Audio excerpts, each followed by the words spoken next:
Ang gusto kong leader siguro yung may merong utak, yung utak para gumawa ng tama, yung puso para naman magkaroon ng mga leader na hindi lang sarili nila yung inisip nila.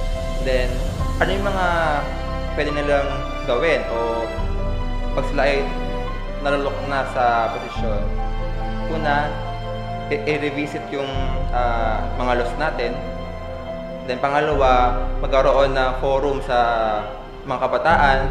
And then ang pangatlo, mas pagtingin pa yung mga existing na alyansa. Sa ngayon, siguro mas maganda na ang mga kabataan hindi lang sila sa mga TV, kaya sa mga social media mas maging aktibo. Siguro mas maganda ko sa mga simbahan.